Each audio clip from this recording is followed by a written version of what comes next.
Hello नमस्कार दोस्तों। मैं राजू शर्मा आपका दोस्त। आज की कहानी है उसकी जिसके पास होने से मेरे दिल को बहुत सुकून मिलता है। चलिए सुनाते हैं आपको मेरी दिल की बातें जो उसके लिए हैं। यार सुकून मुझे तेरे पास होने से, तेरे साथ होने से मिलता है। तुम्हें कस के गले लगाकर जैसे अरमानों का फूल खिलता है।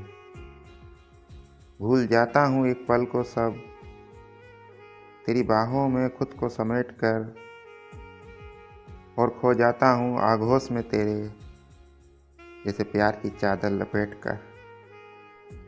तेरे एहसासों से मेरा रोम रोम झूम कर पत्तों सा हिल जाता है। सुकून मुझे तेरे पास होने से, तेरे साथ होने से मिलता है। तुझको देखने को तरस जाती हैं मेरी आंखें, तू सामने नहीं होती मेरे।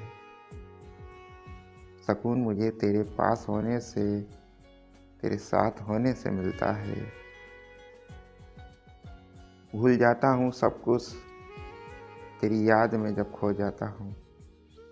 तेरा चेहरा ही मेरे आँखों के सामने होता है। तू दूर जब मुझसे होती है तो मैं बेचैन सा रहता हूँ। सुकून मुझे तेरे पास होने से, तेरे साथ होने से मिलता है।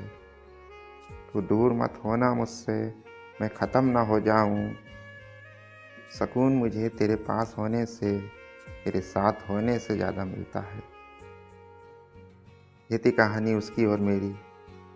अगर आपको अच्छी लगे दोस्तों तो कमेंट लाइक करके ज़रूर बताना और चैनल को सब्सक्राइब करना और इस कहानी को इतना शेयर करना ये कहानी उस तक पहुंच सके और वो समझ सके। आज के लिए इतना ही दोस्तों। कल फिर मिलेंगे एक नई कहानी के साथ। धन्यवाद दोस्तों।